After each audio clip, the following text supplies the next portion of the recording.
Good morning, everyone. Welcome to your Wednesday, March 16th. Thanks for tuning in for News 3 Now. Coming up here in just a couple of minutes, President Biden will be delivering remarks on the assistance that the United States is providing to Ukraine. Now, if you weren't tuning in real early, about 8 o'clock this morning, then you might have missed Ukrainian President Vladimir Zelenskyy addressing United States Congress and really directly calling on President Biden to provide some more assistance in Ukraine. In just a minute here, we are going to recap what President Zelenskyy said in case you did miss it if you weren't up early enough this morning. But I just want to give you a heads up that in just a couple of minutes, as soon as that feed goes live from the White House, President Biden will be delivering remarks about providing more assistance to Ukraine. We, of course, will take that live right here on News 3 Now. So like I said, Ukraine's president thanked President Biden, but also this morning called on more concrete help from the U.S. when he addressed Congress virtually, of course.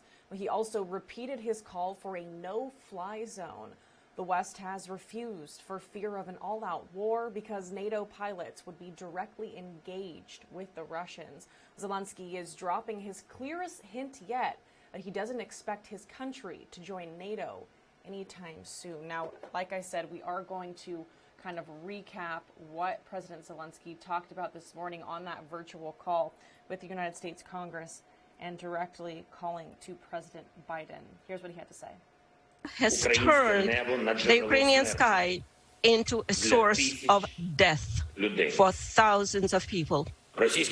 Russian troops have already fired nearly 1,000 missiles at Ukraine, countless bombs. They use drones to kill us with precision. This is a terror that Europe has not seen for 80 years, and we are asking for a reply, for an answer to this terror from the whole world. Is this a lot to ask for, to create a no-fly zone over Ukraine, to save people? Is this too much to ask? Humanitarian no-fly zone. Well, so next week, President Biden has an opportunity to reaffirm alliances with much of Europe when he travels to Brussels for an emergency NATO summit. The President's a big believer in face-to-face diplomacy, so it's an opportunity to do exactly that.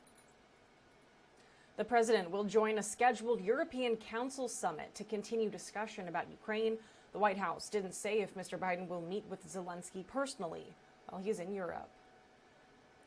Meanwhile, Russia is actually pushing back on sanctions from foreign countries by imposing its own. President Biden and other U.S. officials are being sanctioned directly. Russian officials say these are in response to the unprecedented sanctions put on the country by the United States. White House Press Secretary Jen Psaki says the sanctions won't have much of an impact because it's unlikely anyone on the list planned to visit Russia anytime soon. We keep seeing new expressions of opposition to Vladimir Putin. Most of them have one thing in common: the understanding that the world opposes Putin specifically, not the Russian people. That was the spirit behind the decision to remove his name from an iconic 9/11 memorial in New Jersey.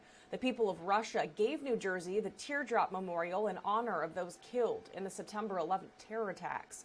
The monument will be kept up, but Putin's name is going to be covered.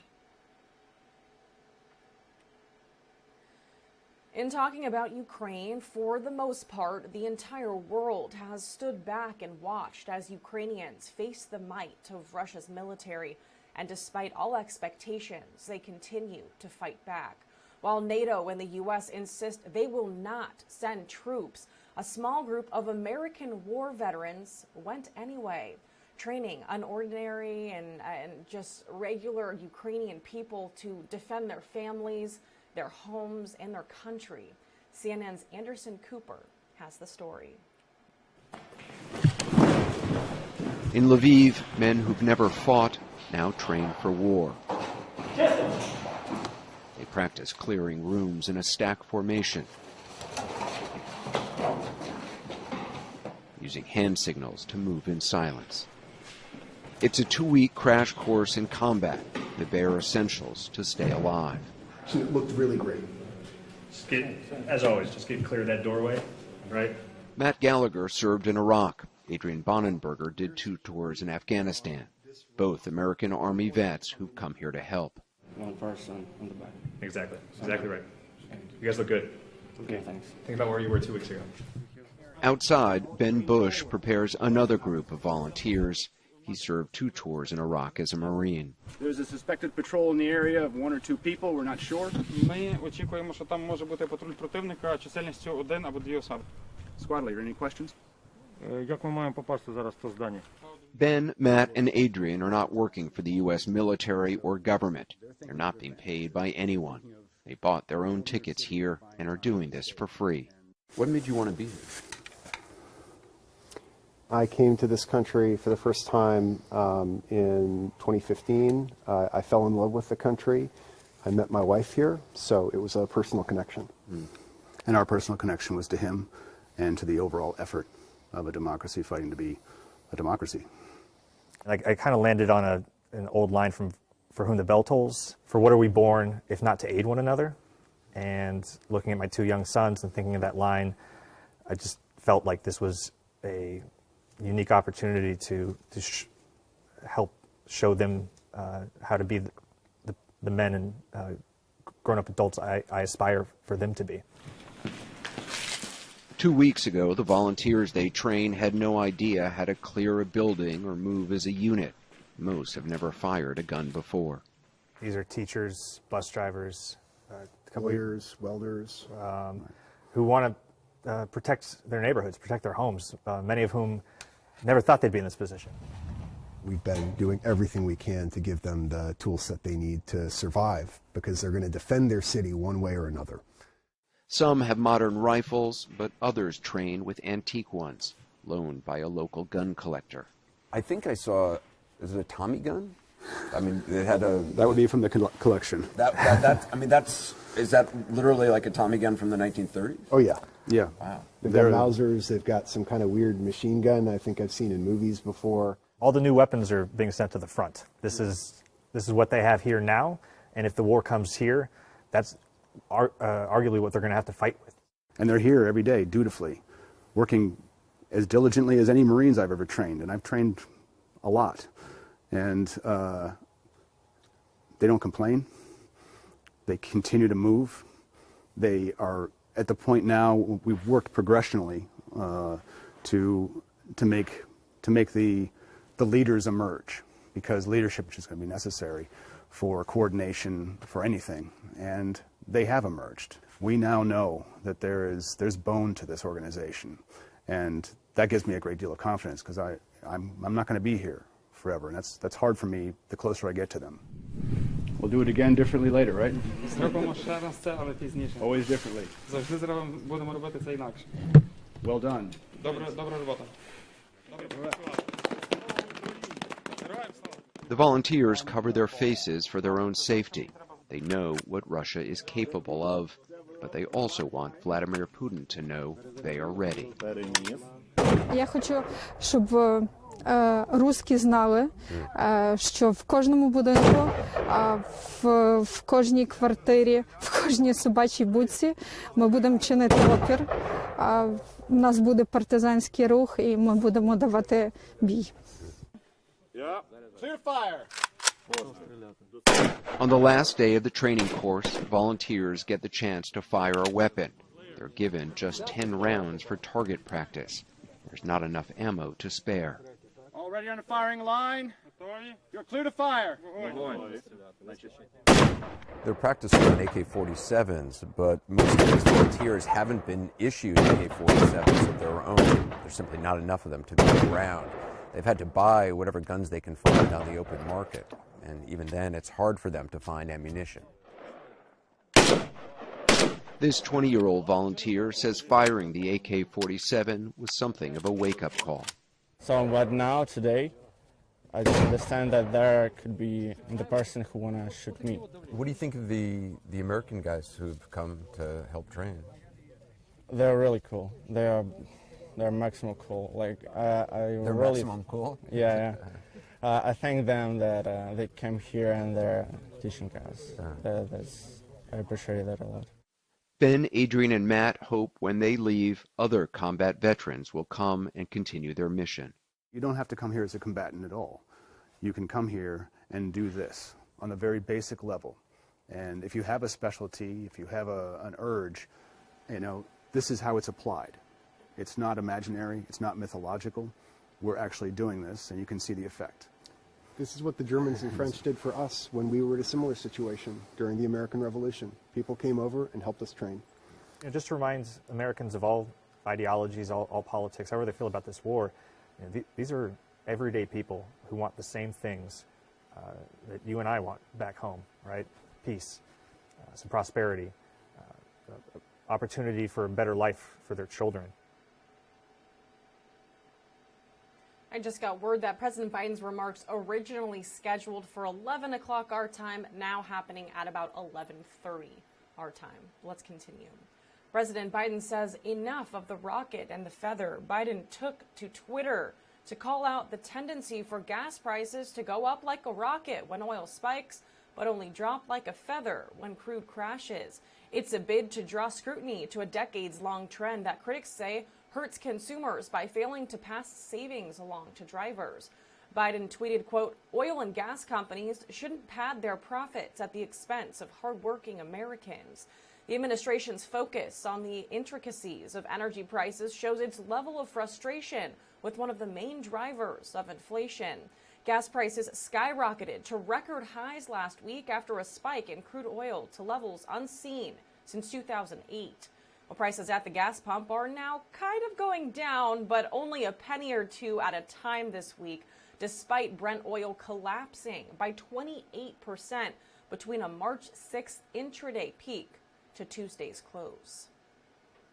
Now, I want to give you all a heads up on a story that we're currently investigating. Now, this is an open investigation by DPS, so this is the only information that we have. And I actually wrote up a script before the show started, but have since been notified that there is updates to this story. So you can find more about it on kbtx.com. I'm going to pull it up for us right here. One person is dead following a multi-vehicle crash on Highway 6 near OSR. It happened this morning. DPS, again, out there investigating right now. But here's what we know so far. The Robertson County Sheriff's Office says the area will be experiencing delays for an extended period of time. According to DPS, all northbound lanes and one southbound lane on Highway 6 have now reopened. But authorities are still asking people to find an alternate route, if at all possible. Again, this is the only information that we have at the moment. We are in talks with DPS, and we are trying to find out more as that investigation continues. We will keep updates here on kbtx.com under this story. A horrifying story just outside of where we are now. Texas authorities investigating a fatal crash involving the University of Southwest men's and women's golf team bus. The State Department of Public Safety says the vehicle taking the student athletes from a tournament struck a Ford F-150 head-on last night. Well, that collision sparked a fire that officials said could be seen from miles away. Several fatalities were reported in both vehicles, but authorities have not yet released the identities of any of the victims. The Texas Highway District crash team is currently out there investigating the incident. The cause of the accident has not yet been confirmed. And not in Texas, actually over in Utah, a crane operator is in the hospital this morning after a crane collapsed late last night. Salt Lake City media reporting that the operator fell 15 to 20 feet and suffered serious injuries. The crane fell onto cars in downtown Salt Lake City. Luckily, no one else was hurt. The area has now been closed off to all traffic. And back here at home, a precautionary evacuation near a busy College Station intersection has now been lifted. Firefighters say construction crews accidentally cut a natural gas service line. Well, that caused a gas leak near FM 2818 and Holloman Drive. Atmos responded to the scene and was able to immediately stop the leak. This morning, Bryan police are investigating a report of shots fired in a neighborhood. They say it happened yesterday evening just before 7 on Jordan Loop near Leonard Road. Police say, luckily, no one was injured. Recent police reports out of College Station indicate there's been an increase in gang activity around the Northgate area. Now, while that might come as a surprise to some, KBTX spoke to a former gang member who says that gangs don't always look and act like they used to. Save Our Streets Ministries founder J.J. Ramirez says the landscape for gang activity, especially here in BCS, has completely changed since the 90s. He says that gangs are now harder to spot with just your eyes since they aren't wearing specific colors or tagging their territory like they used to. He says they're turning now to social media to start their battles. Sometimes they even have their own codes that they write in, and the other gangs understand it and the other people understand it, and so, but other people don't quite understand it. Well, Bryan police, we checked in with them. They told us they haven't noticed any recent increase in gang activity or violence. Again, it's College Station police who say they've stepped up patrols over at Northgate where they've noticed that uptick. Another place where patrols are being stepped up, the new Aggie Highway 249. Officials there say that the new highway, combined with out-of-town repeat offenders, is contributing to a huge increase in crime. Well, the highway connects the Brazos Valley with the greater Houston region. Officials with the Grimes County Sheriff's Office are reporting an increase in property crimes and thefts compared to last year. Law enforcement says the highway appears to be the common denominator in the rise in crime throughout the county. We're in the first quarter and it's almost doubled in burglaries and thefts and incidents. To say the 249 is the cause of it is probably a stretch, but it's a possibility of it's an easy corridor for do-bads to come up. Sheriff Soul says that the patrols have been stepped up in the area to try to deter criminals. Police are warning about a potentially deadly social media trend involving fake guns. The splat ball gun is a toy that shoots out water or air pellets, but this one's been painted so it looks just like a real gun. There's a social media challenge that dares you to shoot at people with these painted splat ball guns and record the whole thing. The challenge has alarmed police. They say their biggest concern is people mistaking the toy guns as real, especially at night, which of course could lead to people pulling out their own actual weapons in self-defense. It could land you in jail, or it could end up in a situation where you get hurt or somebody else, seriously gets hurt, and then you've changed the whole course of your life over a toy. In LaGrange, Georgia, police have already arrested one 17-year-old on simple assault and reckless conduct charges. That's just one of a number of cases they're dealing with right now related to these fake guns. New details this morning about a Sunday fire at a Madison County church. The Grace Baptist Church was damaged when a controlled burn went haywire on FM 1372 near North Zolch. Well, today we know that the church was in a time of transition and a congregation was not actively worshiping there. North Zolch Fire Chief Tony Clay tells us about 15 firefighters from Madisonville and from North Zolch responded to that weekend fire, and high winds were definitely a factor. Now, with stories like these, perhaps it's no surprise that the state of Texas is on guard for increased fire conditions. The governor has directed emergency management to prepare.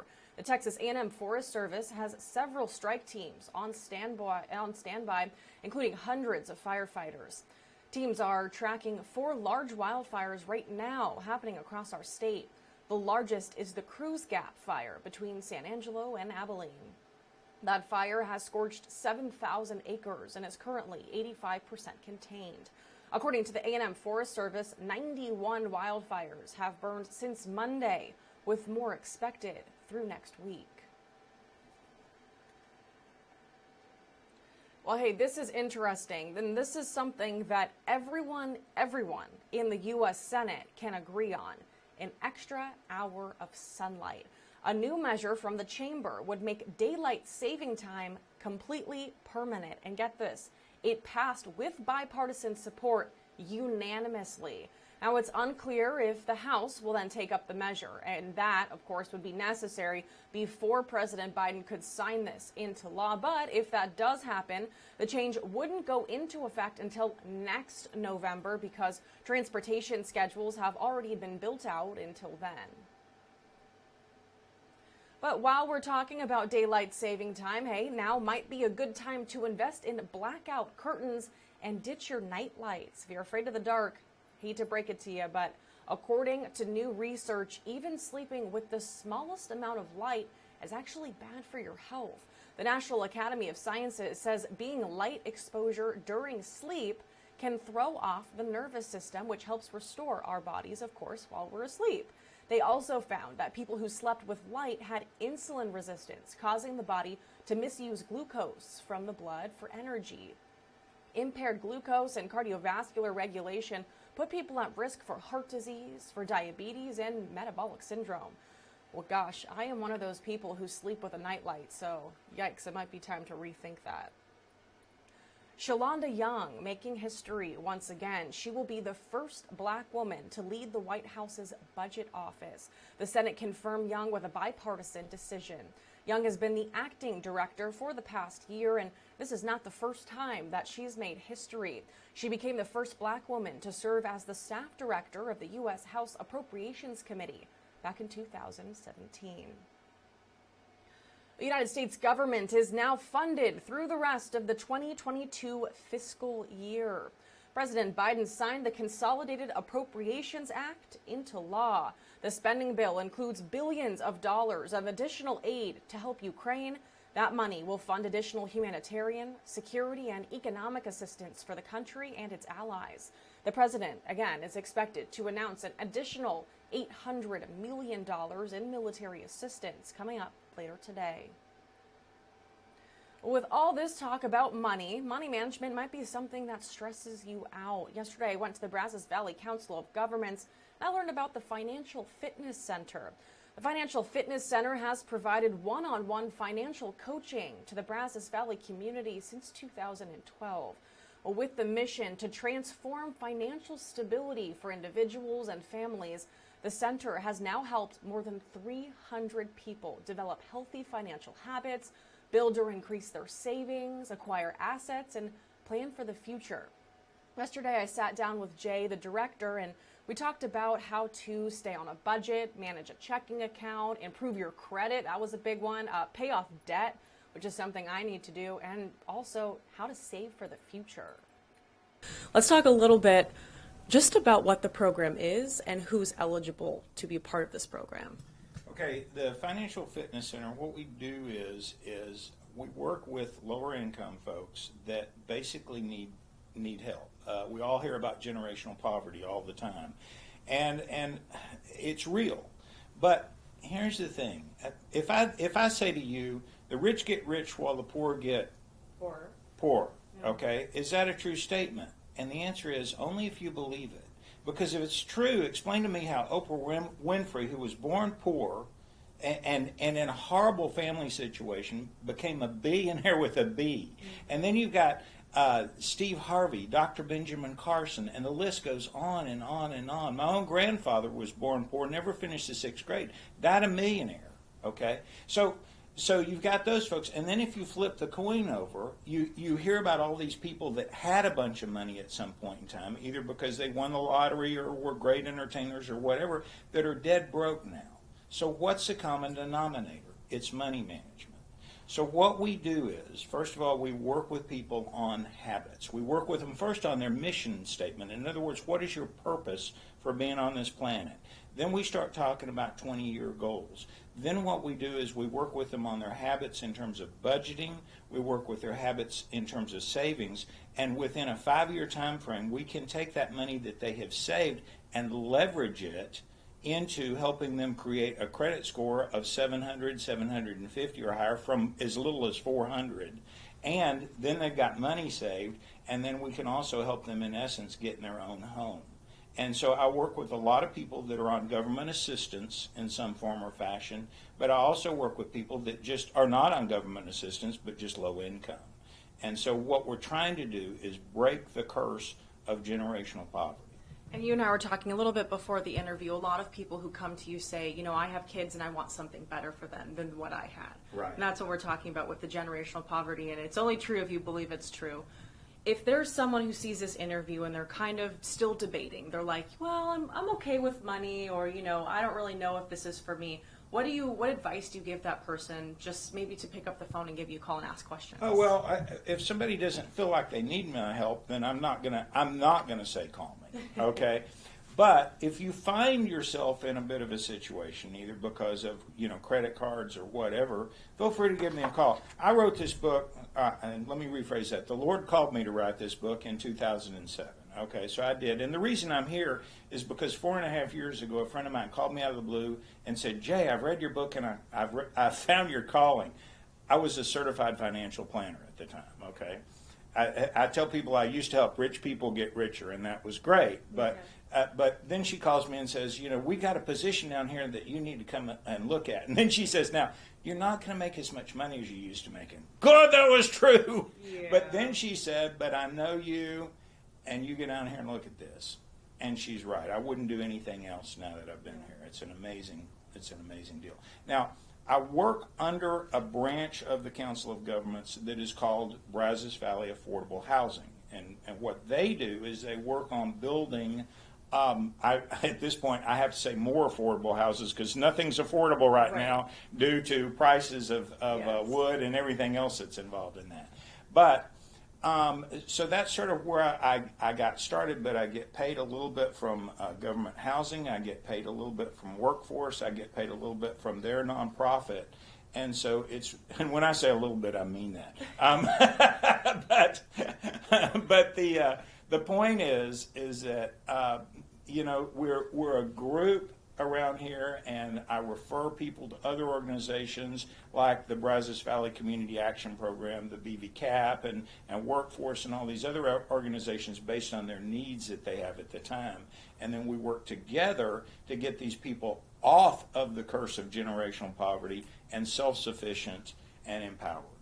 So have you, and I'm sure you have, this is probably a silly question, have you had people go through this program with you, they finish their 5-year plans, and they're like, yeah, I want to keep going because this is working so well for me? Do you have any people like that? As a matter of fact, it's a 5-year program. I have been here 4.5 years, okay? We have gotten about 15 people in their own homes in that program, in that time frame. Honestly, I'm slated to have at least 20 this year. The problem is I got to do something about housing prices, as if I could do something about housing prices. But we're working on that aspect of the program. Thank God for Habitat for Humanity, as a matter of fact, because they've helped a lot too. But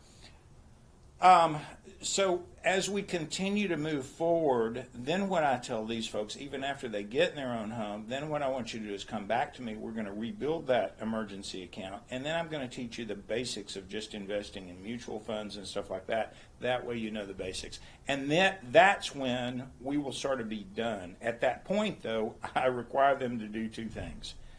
As much as I can require them to do 2 things. But number 1 is to teach others what I have taught them. Because if we're going to break generational poverty, me teaching 1,000 people isn't going to do it. But if those 1,000 people each teach 10 people, now we're at 10,000. And then if they make those 10,000, you know, if those 10,000 teach 10, now we're at 100,000. You see where this is going. So that's number 1. Number 2 is I expect them to give back. It can be through their church. It can be through one of the nonprofits in this area that does amazing things like Habitat for Humanity or On-Ramp or some of the other organizations, Project Unity, Catholic Charities, Salvation Army, all these organizations that give people a hand up when they need a hand up. And that's the key to making all this work. It's the key to building up not only this area, but eventually the state of Texas, and who knows how far it could go. Absolutely. And you guys do a lot of that here with the connecting people to different programs. If you're not able to help, then you definitely know someone who can. Right. It's crucial. Anything else that you think our viewers should know after watching this interview today? The main thing is that if you know somebody that is having problems, one of the things that I see a lot is people walking up to people that they know and asking them for help or money or whatever. And what I'm going to suggest that you do, now, if you're in a position that you can and want to do that, that's great. But if you're not, look at them and say, hey, look, I heard about this guy, okay, and I can, you know, he's got a book, and his personal cell phone number is 979-204-3243. Okay, if you will call him and leave a message, he will call you back that day unless his message says that he's sick or on vacation. You can set an appointment with him, okay, and go in, and he will help you with your situation. He will help you become empowered. Now, that's truly helping them. If you hand them $20 or you whatever, okay, that's called enabling. It really, in the long run, does not help them. It's putting a Band-Aid on a cancer, okay? If you want to get somebody real help for their situation, you give them the opportunity to call me. They will either call me or they won't. If they don't, it doesn't mean they're a bad person. All it means is that they want a quick fix for a permanent problem. We want to fix problems permanently for people. Let's start working on that. Absolutely. Jay, thank you so much. This has been so helpful. I know a lot of our viewers are probably going to be giving you a call. It seems very beneficial. Thank you so much. Thank you. Have a great day. Today marks 1 year since the deadly spa shootings across the city of Atlanta. On that day, a gunman went on a rampage at 3 businesses, killing 8 people. 6 of the victims were Asian women. The suspect, Robert Long, said he was hopeless and suicidal at the time. Long is currently serving 4 life sentences for guilty pleas, but could still get the death penalty for murder charges. 5 accused terrorists allegedly involved in 9/11 might get a plea deal. Sources say defense attorneys and prosecutors are working on the plea agreement that would avoid a death penalty trial for the Guantanamo Bay detainees. The case involves the accused mastermind behind the attacks, Khalid Mohammed. The case has been in pretrial hearings for almost 10 years. If lawyers reach an agreement, they would avoid a long and complicated trial. The Republican National Committee is trying to stop 2020 email data from going to the January 6th committee. The RNC says the House's subpoena for 2020 election communications data would give lawmakers access to strategic information. They say it would also give access to private, personal information regarding RNC supporters. The RNC has already filed a suit against the House committee. A judge has not made a ruling on that request just yet. According to news sources, there was also a plan for January 6 rioters to occupy the Supreme Court, too. The source says prosecutors discovered the written plan during the investigation of Proud Boys leader Enrique Tarrio. Now, the document laid out a scheme to, quote, infiltrate and occupy 6 different buildings that day, including the Supreme Court. Just yesterday, a judge ordered Tarrio to stay in jail pending his trial on criminal conspiracy charges. Tarrio is accused of orchestrating Proud Boys members for the insurrection. Next week, we'll begin the first confirmation hearings of President Biden's Supreme Court nominee. Judge Ketanji Brown Jackson continues to meet with senators from both parties. A simple majority in their chamber would make her the first black woman on the U.S. Supreme Court. All right, you allergy sufferers, including myself, listen up. A new study suggests that allergy season is getting worse, all because of climate change. Wind-driven pollen is closely tied to temperature and precipitation changes. So as spring seasons get warmer earlier, plants could pollinate much earlier and for a longer period of time. The study found different tree pollen varieties that once varied in timing will eventually start to overlap with each other, leading to overall higher concentrations of tree pollen. Whew, I could sneeze just thinking about that. A 4th COVID-19 shot for people over the age of 65 could be available soon. Pfizer submitted an application for emergency use authorization from the FDA for a second booster shot. Pfizer says it's continuing to collect data and talk with health officials about a vaccine strategy and whether a fourth dose will be needed. Moderna also currently studying additional doses, including Omicron-specific vaccines. Vice President Kamala Harris is COVID negative, even though her husband, Second Gentleman Doug Emhoff, has now tested positive. The vice president's office released a statement saying that out of an abundance of caution, she will not participate in upcoming White House events. Second Gentleman says he only has mild symptoms and encourages everyone to get vaccinated and boosted. The Senate has voted to repeal the federal travel mask mandate. One senator used something called the Congressional Review Act to force a vote.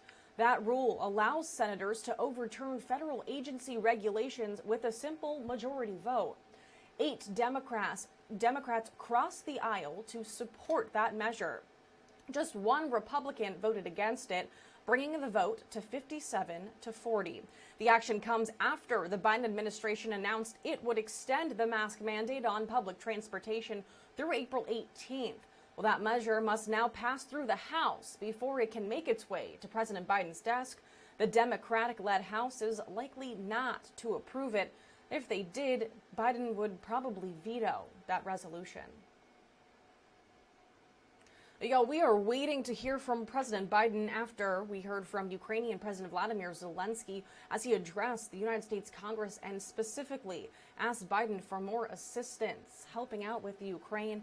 We are just kind of stalling here because the special report was supposed to happen at 11, then it said 11:30. We're about 6 minutes past that, and President Biden is still nowhere to be seen. So we'll continue on with the show. I just want to let you know that if I break in abruptly with President Biden's remarks, that's what we're paying attention to today.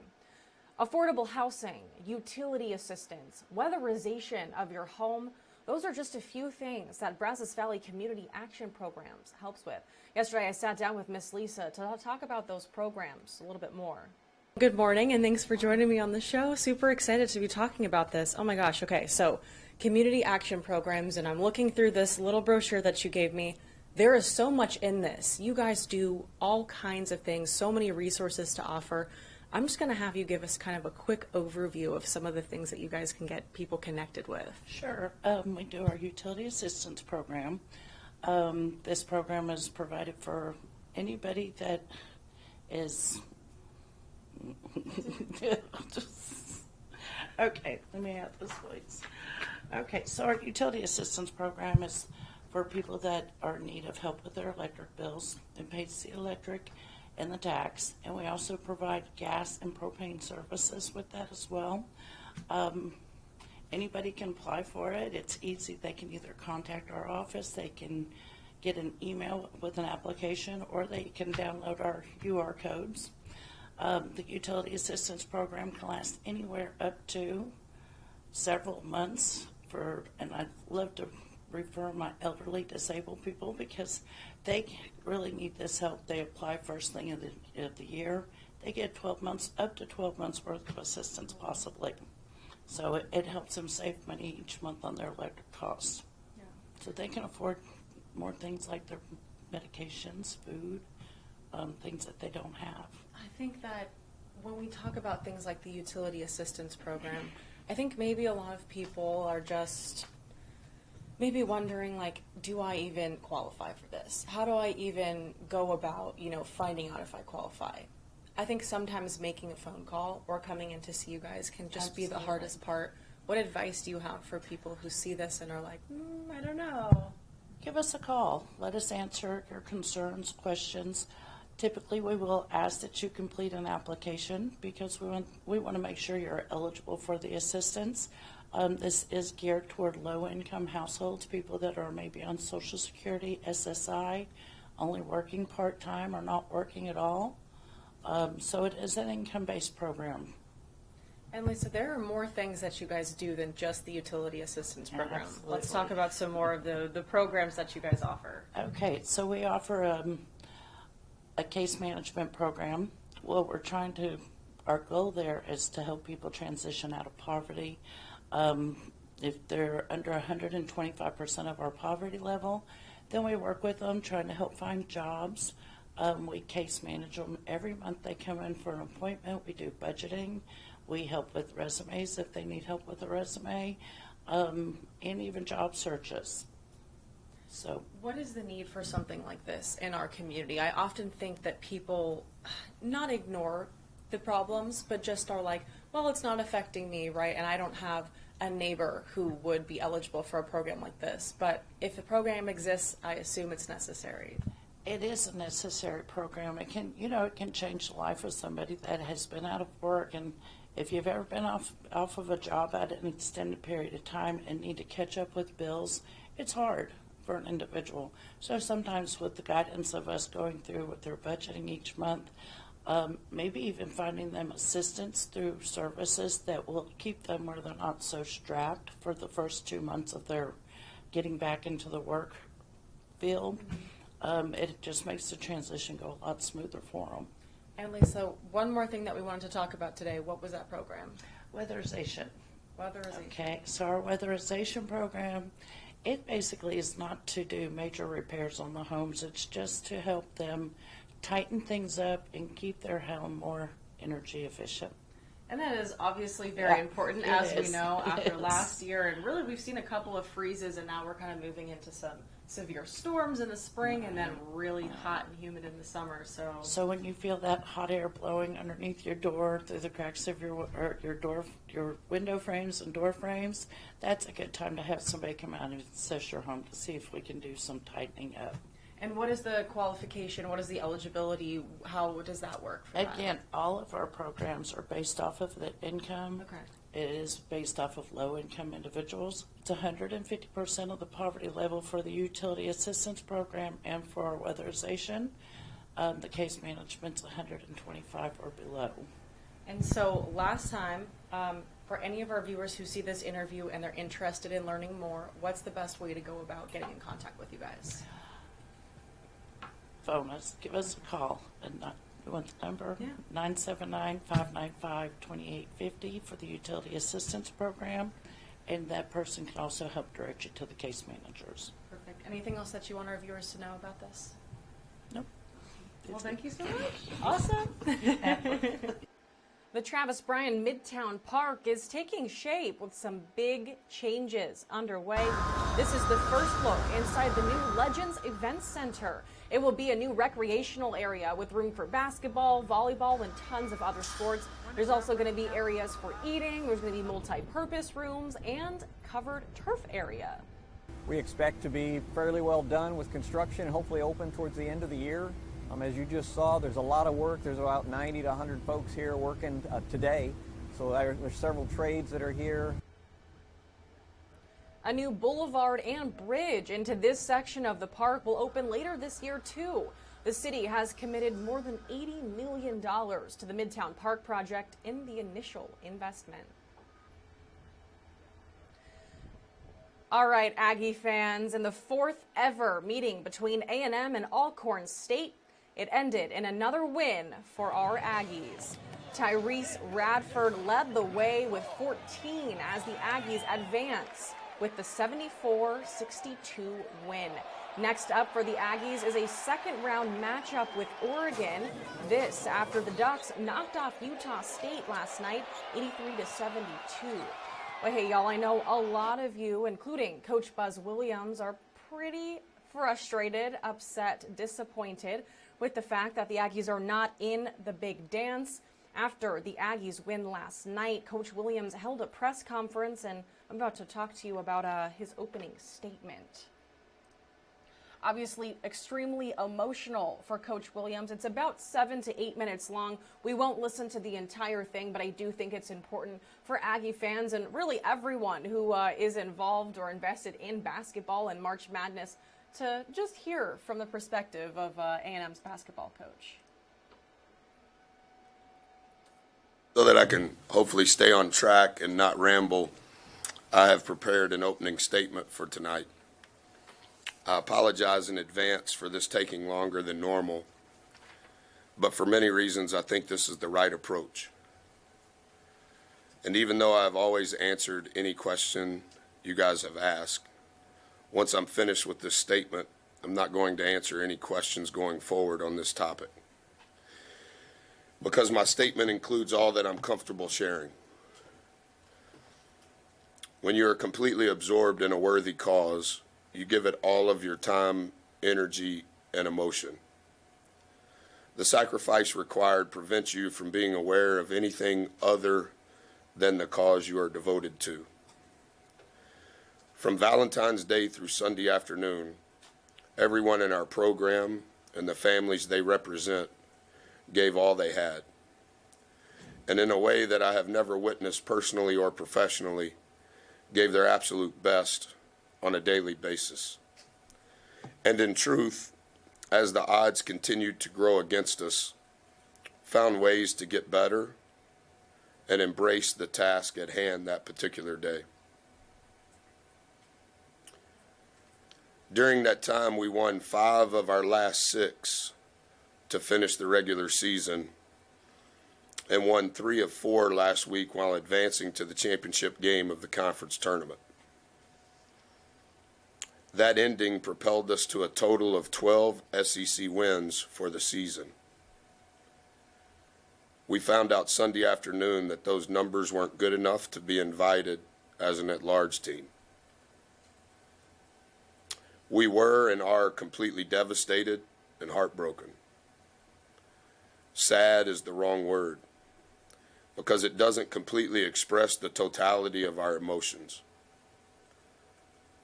Since our return late Sunday night, I have spent all of my waking hours trying to better understand the data on how those 12 SEC competition-only wins weren't enough, while knowing that the 4 teams in our league that won more than that were all a 4 seed or higher.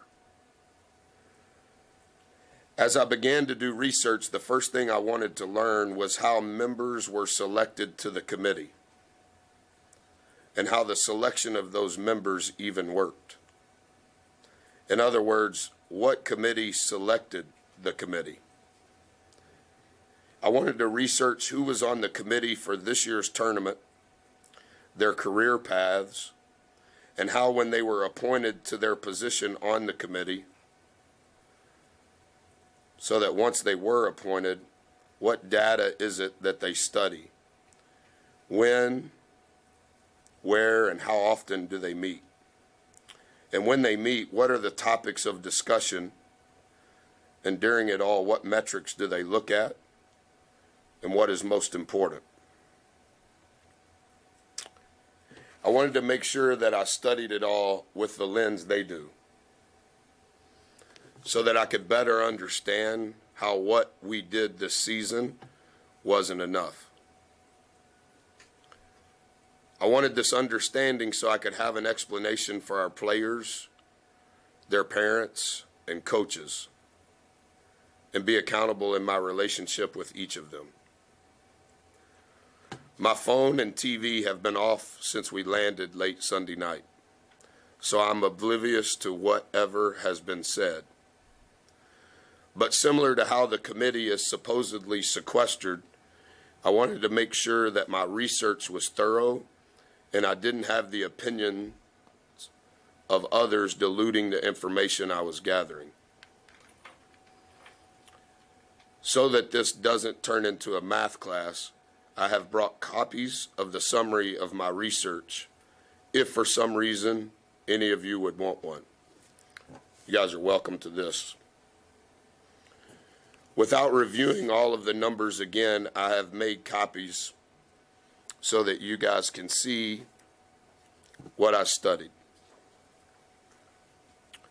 After studying all of this nonstop the last 2 days and looking at it from every vantage point, it defies logic that we are not in the NCAA tournament. Despite repeated pleas, I have only been given generalities by those above me, not data-specific evidence on why we weren't invited.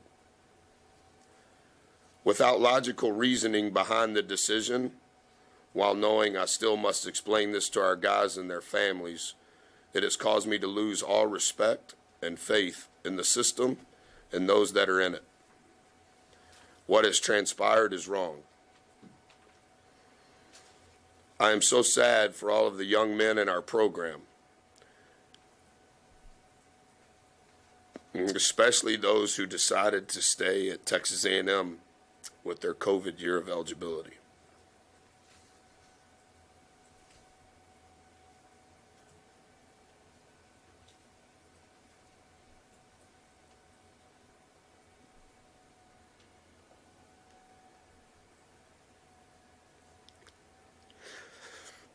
The process is obviously flawed, and it is apparent that there is way more included that is unseen and unknown in the selection of the 36 at-large teams than what the public is made aware of.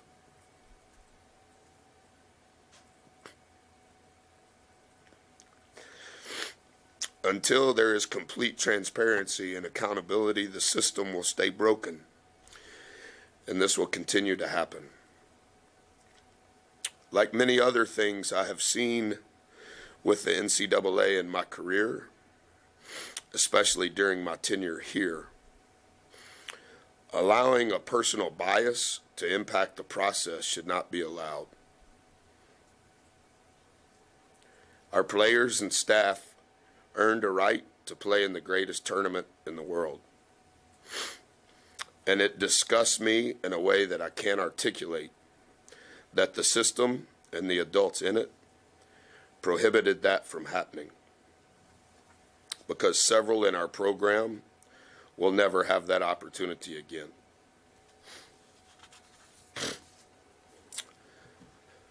Despite how disenchanted I have become with all of this, I will always stand up for our players and the families they represent, regardless of the opinion of anyone. That is the least that I can do. Our focus is now on what we can control, and I will answer any questions about tonight's game.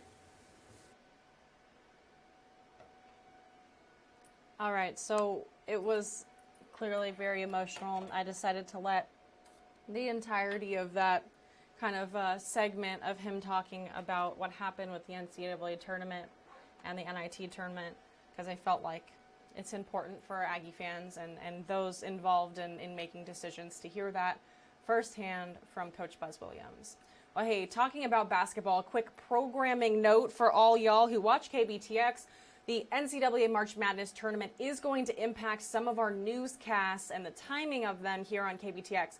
So tomorrow and Friday, there will be no noon show, no 12 o'clock show.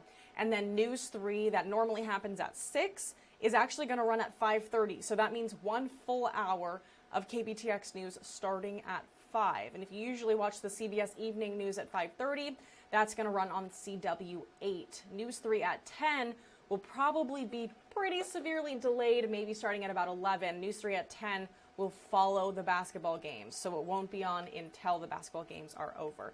Good for us here on our digital platforms on News 3 Now. Our shows are not being impacted. Same thing, business as usual for us tomorrow and Friday, 11 o'clock to 1. No big deal for us. All right. This is really cool. If you are a Marvel fan, you're in luck. New Marvel stuff happening. You know what you are?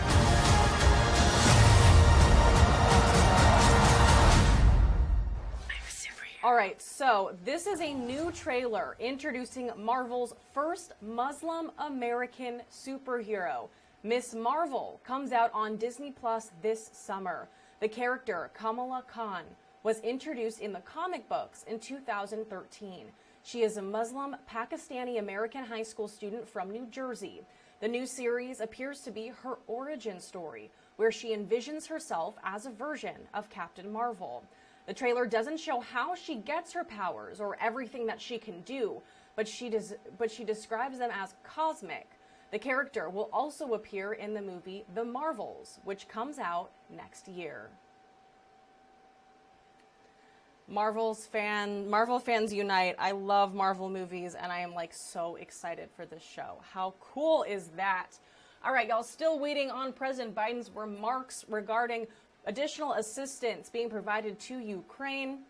As soon as that live stream is up, we're going to take that right here on News 3 Now. We've got about 5 minutes before our break, so it's probably going to happen at some point during our 12 o'clock hour. That will, of course, be highest priority. I'll be here ready to go. As soon as President Biden walks up to the microphone at the White House, we're going to take that live. All right, I've got something else for you, though. St. Patrick's Day is tomorrow. I always wear green, but I have never been someone that celebrates St. Patrick's Day, and not because I don't want to. I just never think about it. I don't know. I like wearing green. Celebrations happening all over the world, all over the United States, and all over the Brazos Valley, including in downtown Navasota. They are having a block party. They're going to shut down Railroad Street, all the bars and everything. It's going to be like a huge family-friendly party all day tomorrow for St. Patrick's Day. Bobby Ulrich from downtown Navasota joined me yesterday just to kind of preview what this event is going to be like. In case you're someone that's like, heck yes, I want to celebrate St. Patrick's Day, this is going to be an awesome event. Bobby, good morning. We're so excited to have you here on News 3 Now. I have been raving about you since we first met a couple of weeks ago. We've been wanting to have you on News 3 Now. Hopefully we can make this a regular thing. There's so much happening in Navasota, so much growth and development, and there's some fun stuff happening for St. Patrick's Day. So that's what we're going to focus on today. So much happening for St. Patrick's Day, right? Well, yes, we have we like to call it the block party happening on Railroad Street this Thursday for St. Patrick's Day. A lot of the local businesses down there are preparing for that. We're going to have some live music out there, some food vendors. We got the barbecue food truck coming down there. And don't forget to check out Rail and Rye, where they will also have green beer, green cocktails, and some more live music up there on the rooftop. And of course, you can't forget about our beautiful PA Smith Hotel, where they will also be serving St. Patrick's Day hors d'oeuvres, and I believe they also have a saxophone player. That is so cool. And you and I talked a little bit before Texas Birthday Bash just about how meaningful and impactful it is to have all these people coming out to downtown Navasota. I assume that similar events like this one that's happening on St. Patrick's Day will have, the same kind of effect, obviously on a lesser scale than Texas Birthday Bash. But what does it mean to you guys to have all these new restaurants and the P.A. Smith Hotel and new bars and all these people wanting to come and check out downtown Navasota? Yeah, well, it's really special to us. And like I've said before, there is just so much to love about Navasota, the community, the people. That's what really makes it so special. And it's actually the downtown businesses that are putting this event on. So big shout out to Southern Charm Boutique, P.A. Smith Hotel, and Rail and Rye. They're all organizing this event. And of course, City of Navasota totally supports them. So make sure you go on down and check it out. It starts at 5 o'clock in the afternoon until 8 o'clock in the evening. We will have the 100 block of South Railroad Street blocked off for this event. So it is going to be a block party. This is so awesome. And Bobby, is there anything else that you guys have planned or in the works in the future that you're able to kind of give us a sneak peek on? So we do have our Freedom Festival coming up for obviously the 4th of July. Keep your eye out on our Facebook page, City of Navasota. I do believe we will have that on Friday, July the 1st. So that's just a little sneak preview. We have our Sounds of Summer series also coming back into play in our summertime campaign. So keep your eye out on our website, social media pages, and of course, Abigail, I'll be in touch with you. Ooh, I'm so looking forward to it. I'm definitely going to be there for the 4th of July. So, Bobby, thank you so much for coming on the show. Thank you for highlighting all these events. Can't wait to hear how it goes. Hopefully, fingers crossed, I'm able to get off work and head down there. If not, you're going to have to text me and let us know so I can, report back. All our viewers are going to want to know how all the green beer tasted. Sounds great. Thank you so much, Abigail. Downtown Navasota is going to be popping for St. Patrick's Day tomorrow. There are also tons of events and local events here in the Brazos County tomorrow. You can find all of that information on kvtx.com. News 3's Connor Bean went around the Brazos County and kind of talked to local pubs and restaurants about stuff that they're doing tomorrow for St. Patrick's Day. Put that all in a web story for you. Well, hey, last story before we take a break. Let's talk about dog popularity. Now, I'm not one to rank dogs. Golden Retrievers are the best. What? Who said that? But it's the Labrador Retriever that isn't rolling over. The American Kennel Club says it's America's favorite dog breed for the 31st year in a row. The family-friendly pooch is known for its outgoing personality and eager-to-please attitude. Other top dog breeds are the French Bulldog, Golden Retriever, and the German Shepherd. The Poodle also pawed its way into the 5th spot, knocking Bulldog from the top 5 for the first time since 2012. Well, there you have it, dog lovers. If you have a Labrador Retriever, that's the #1 most popular dog breed, followed by French Bulldogs, Golden Retrievers, German Shepherds, and Poodles. I think English Bulldogs are probably right after that. Not sure. All right, well, like I said, I don't like to compare dogs, but all dogs are beautiful and made in God's image, and we love dogs, and we don't deserve dogs, and they're the best. But we are still waiting for President Biden to deliver remarks regarding President Zelenskyy calling on Congress for a no-fly zone and for additional assistance. This is what it looks like right now in the White House. So, like I said, as soon as President Biden steps up to the microphone, we're going to cut in immediately and take that live here. And what do you know? Here we go.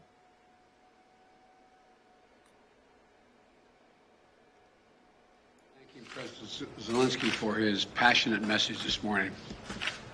I listened to it in the private residence, and he was convincing and significant speech. He speaks for a people who have shown remarkable courage and strength in the face of brutal aggression. Courage and strength that's inspired not only the Ukrainians, but the entire world. Putin is inflicting appalling devastation and horror on Ukraine, bombing apartment buildings, maternity wards, hospitals. I mean, it's god-awful. I was speaking about this with our commander behind me here, General Milley. I mean, it just is amazing. Yesterday, we saw reports that Russian forces were holding hundreds of doctors and patients hostage in the largest hospital in Mariupol. These are atrocities. They're an outrage to the world.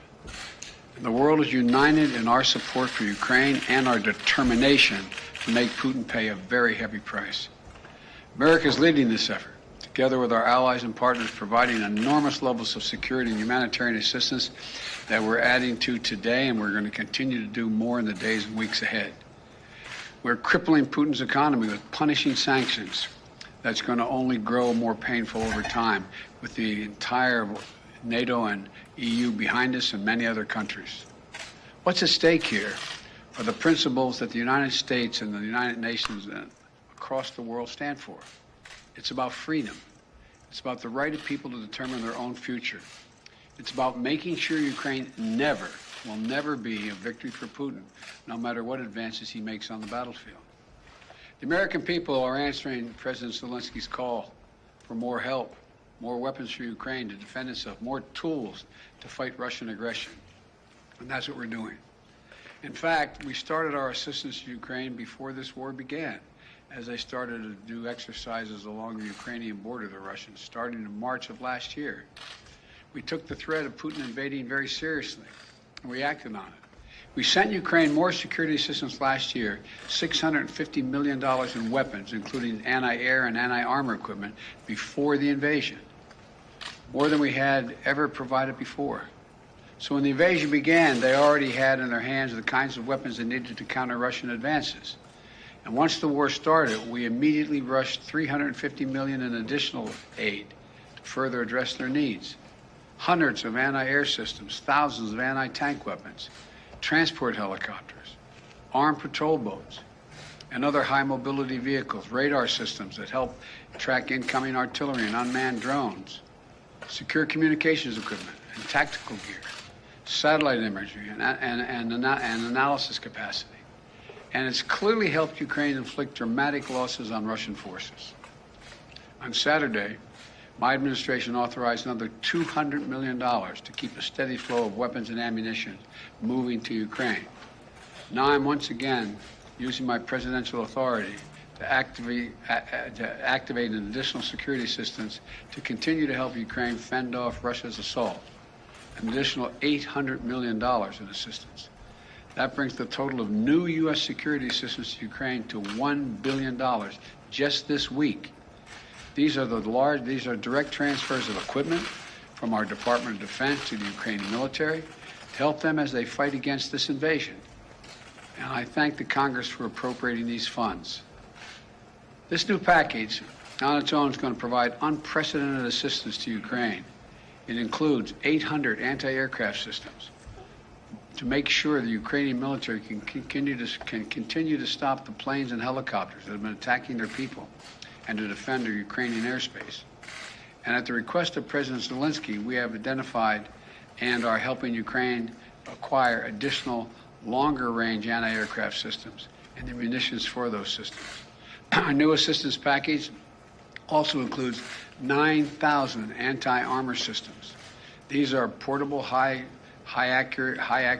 accuracy shoulder-mounted missiles that the Ukrainian forces have been using with great effect to destroy invading tanks and armored vehicles. It'll include 7,000 small arms, machine guns, shotguns, grenade launchers to equip the Ukrainians, including the brave women and men who are defending their cities as civilians, and they're on the countryside as well. And as well as the ammunition, artillery, and mortar rounds to go with small arms, 20 million rounds in total. 20 million rounds. This will include drones, which demonstrates our commitment to sending our most cutting-edge systems to Ukraine for its defense. And we're not doing this alone. Our allies and partners have stepped up to provide significant shipments of security assistance and will continue to help facilitate these deliveries as well. The United States and our allies and partners are fully committed to surging weapons of assistance to the Ukrainians. And more will be coming as we source additional stocks of equipment that we're ready to transfer. Now I want to be honest with you. This could be a long and difficult battle, but the American people will be steadfast in our support of the people of Ukraine in the face of Putin's immoral, unethical attacks on civilian populations. We are united in our abhorrence of Putin's depraved onslaught, and we're going to continue to have their backs as they fight for their freedom, their democracy, their very survival. And we're going to give Ukraine the arms to fight and defend themselves through all the difficult days ahead. We're going to continue to mobilize humanitarian relief to support people within Ukraine and those who have been forced to flee Ukraine. In just the past few weeks, we provided $300 million of humanitarian assistance to the people in Ukraine and in neighboring countries. Tens of thousands of tons of food, water, medicine, and other basic supplies to support the people in need. Our experts on the ground in Poland and Moldova and other neighboring countries are there to make real-time assessments of the rapidly evolving crisis to get urgently needed humanitarian supplies to the people in need when they need it. And we will support Ukraine's economy with direct financial assistance as well.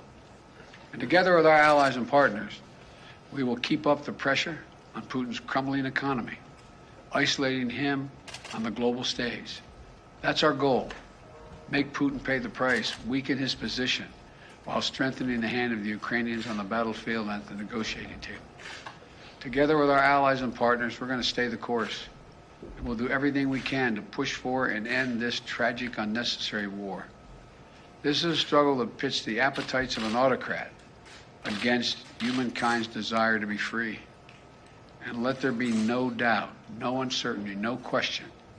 America stands with the forces of freedom. We always have and we always will. I thank you all and God bless you, and I'm going to walk over and sign this bill to allow the drawdown of those materials. And may God protect their young Ukrainians who are out there defending their country.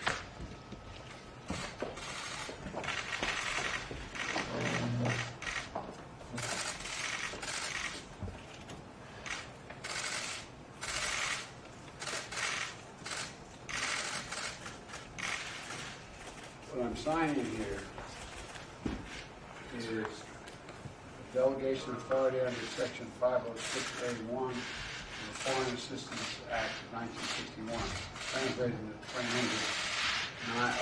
total of $800 million in defense items.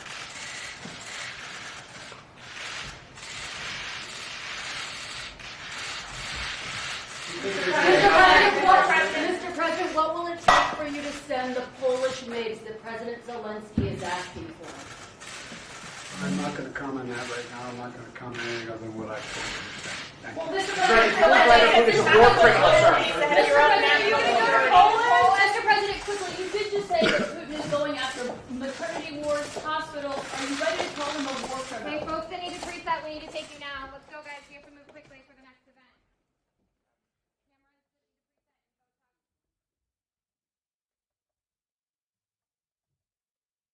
About exactly which weapon systems he was going to be providing to the Ukrainians. And there's a reason for that. It's because those big systems that you just mentioned, the things that Zelensky pleaded with Congress and the nation to give him this morning, those he is not going to get. As of right now, the U.S. still hasn't signed off on providing him with more jets, and it hasn't signed off on imposing a no-fly zone over Ukraine. So instead, what President Biden just detailed, 800 more anti-aircraft systems, those Stingers, 9,000 more anti-armor systems, those shoulder-mounted Javelins, 7,000 grenade launchers, 20 million more rounds of ammunition. And interestingly, Major, it was almost a throwaway line, but he said we're working on longer-range systems, anti-aircraft systems. What he was talking about there was this S-300 shoulder, long-range surface-to-air missile that Zelensky specifically mentioned he wants this morning. But that's a Russian-made system. The U.S. doesn't have it.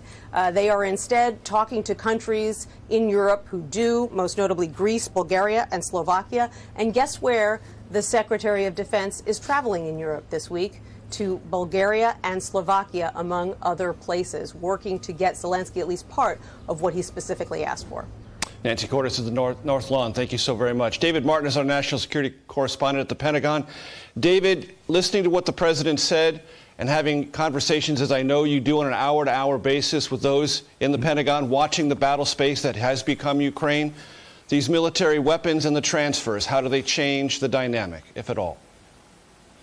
Well, first place, they got to get to the Ukrainians so that they can use them. And I think there's a great sense of urgency in delivering these weapons because they are being flown into Poland and Romania, transferred to trucks, and then driven across the border by land route into Ukraine. And if Russia starts to succeed in isolating these Ukrainian cities, then those supply routes are going to be cut off. So this is something that needs to be done urgently.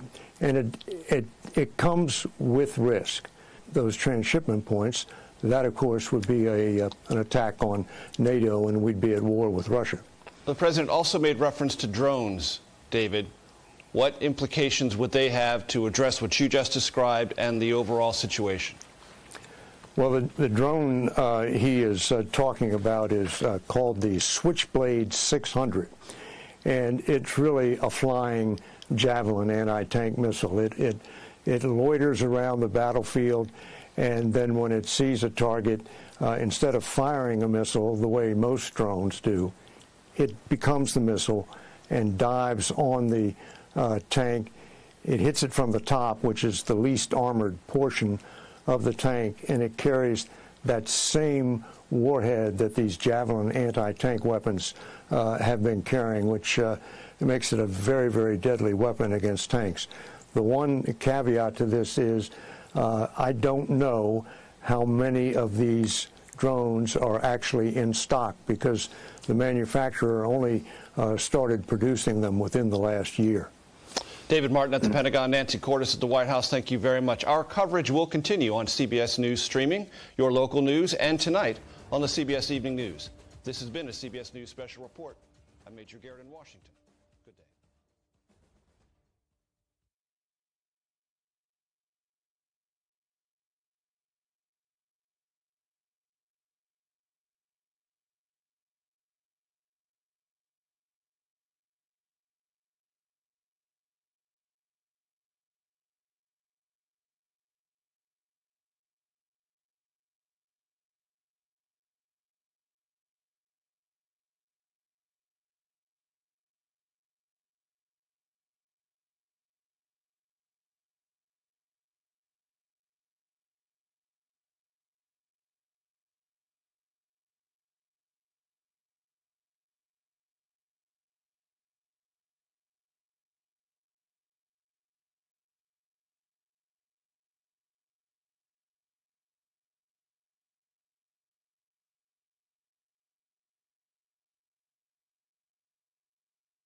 This is Twin City Talk with today's helpful tips, trends, and topics. Hi and welcome to Twin City Talk. Joining us today is Scott with Allied One, and today we're talking about storm season. Scott, what are you looking for in an inspection as we approach storm season?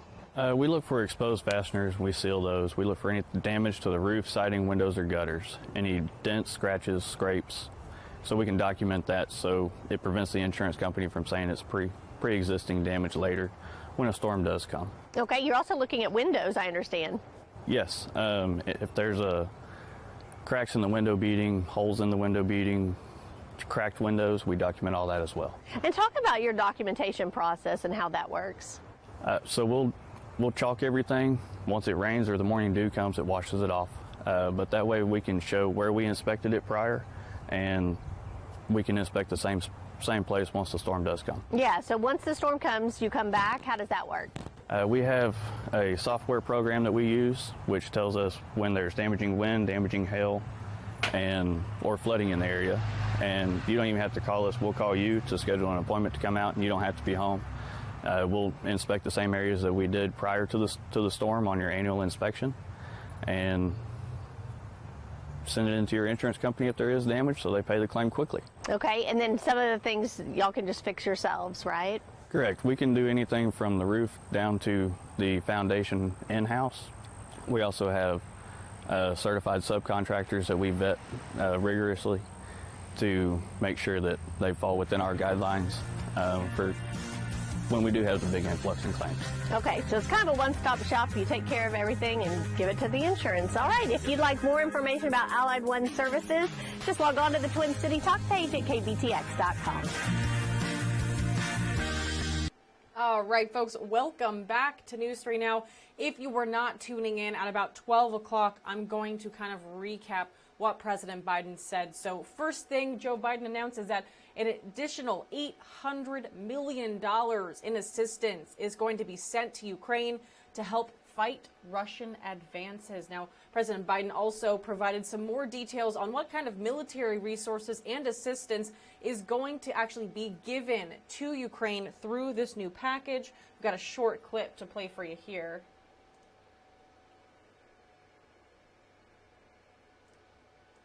On its own, is going to provide unprecedented assistance to Ukraine.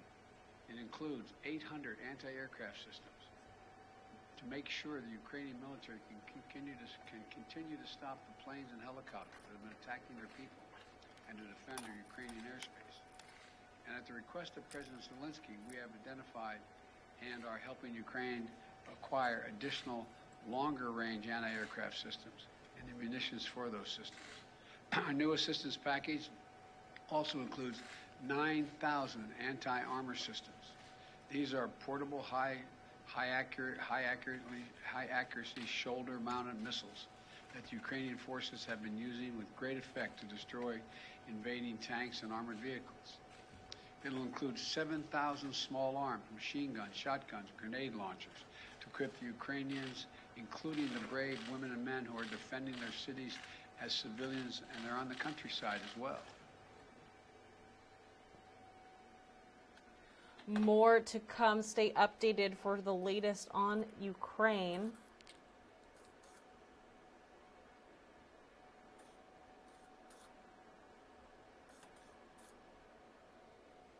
Just making sure everything is working properly there. I know the sound was a little bit low. That was not a KBTX video. It actually came from USA Today as they updated it as President Biden continued to speak. So obviously that's the top headline that we're looking at today. Now, one more thing that we're following closely as the investigation continues. More updates to be provided here on kbtx.com. One person is dead following a multi-vehicle crash on Highway 6 near OSR Road. Now, it happened earlier this morning, and DPS, as we're getting updates from them, saying that all northbound lanes and one southbound lane on Highway 6 have now reopened, but authorities still asking folks to find an alternate route. Robertson County Sheriff's Office telling us that that area is going to be having some delays for a pretty extended period of time. So if you're headed out that way in Robertson County, just be aware of what's happening out there. Now, tomorrow's St. Patrick's Day, tons of fun events happening across the Brazos Valley. Fallon is going to be in downtown Navasota tomorrow morning, bringing you the latest on their giant celebration that's happening. Connor Bean went and spoke to a ton of local restaurants and bars here in Brazos County to find out what they're doing, any specials that are happening tomorrow for St. Patrick's Day. One more thing that's happening, it's not St. Patrick's Day related, but tomorrow the Queen Theater opens. If you haven't gotten a chance to check out our preview, more to come later on KBTX at First News at 4, but I definitely recommend checking out the photos and stuff that we've posted so far. I actually got a sneak peek the other day, last week I believe it was, and it is incredible. I cannot wait to go and take friends there, take family when they come to visit. It's going to be awesome. So the Queen Theater is also reopening. The Batman is going to be playing starting tomorrow. Some really cool stuff happening across the Brazos Valley. And hey, if you are interested in learning anything more about any of the folks that we talked to over at Brazos Valley Council of Governments, remember that all of these interviews and all of our News 3 Now episodes are saved on our KBTX YouTube page, so you can go over there, click through, and find whatever information that you need. All right, folks, we are going to end News 3 Now right there for the day. Appreciate you all tuning in for this beautiful Wednesday, March 16th. It really is so gorgeous outside, and on Wednesdays, we wear pink. So put on your best pink and go for a walk, eat lunch outside, just get a breath of fresh air and go sit in the sunshine for a couple of minutes. Even if you're working today like I am, still gonna step outside and get some of that sun on my face. Ooh, it's just good for your soul, all right?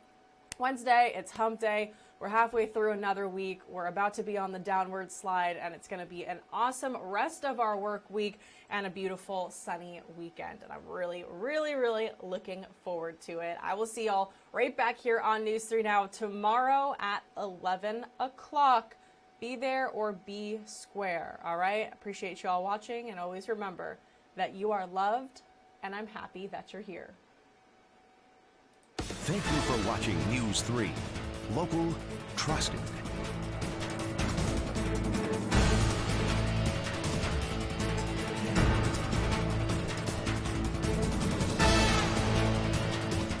Thank you for watching News 3. Local, trusted.